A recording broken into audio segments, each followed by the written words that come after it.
નસવાડી તાલુકામાં સતત ભારે વરસાદના કારણે માર્ગ વ્યવહાર પર ગંભીર અસર પડી છે।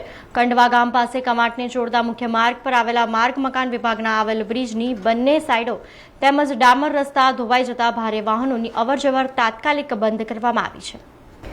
નસવાડી તાલુકાના કંડવા ગામ નજીક કવાંટને જોડતા મુખ્ય માર્ગ પર માર્ગ મકાન વિભાગના આવેલ બ્રિજના બંને બાજુ ભારે વરસાદના કારણે રસ્તો ધોવાણ થતા માર્ગ જોખમી બની ગયો છે।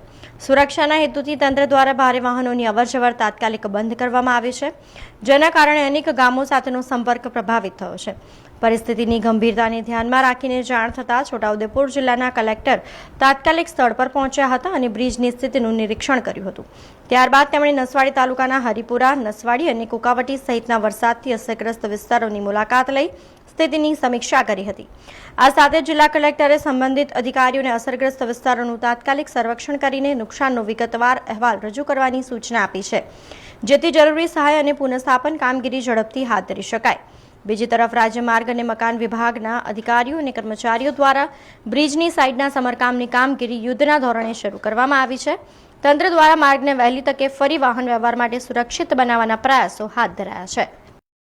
આજ રોજ નસવાડી મુકામે નસવાડી તાલુકાની અંદર ધોધમાર વરસાદ પડવાથી નસવાડીની અશ્વિન નદીમાં ડુંગર વિસ્તારથી અને બધે પાણી આવ્યું હતું, તો એનાથી નસવાડીના આજુબાજુના 3-4 ગામોને નુકસાન થયું છે અને થોડા ઘરોની અંદર પાણી ભરાયું, પાણીમાં પણ નુકસાન થયું અને પાણી એટલું બધું જલ્દી આવ્યું હતું કે લોકોને કંઈ સામાનથી બધું હટાવવાનો સમય બિલકુલ નથી મળ્યો।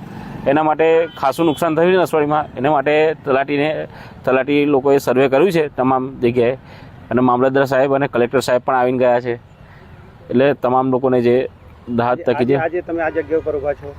આ નસવાડીથી કનવા બ્રિજ છે, આ મેન એક જોડતો કવાટ રોડ, એની અંદર આજે વધારે પાણી આવવાથી આખો રોડ એ થઈ ગયો છે, તૂટી ગયો છે।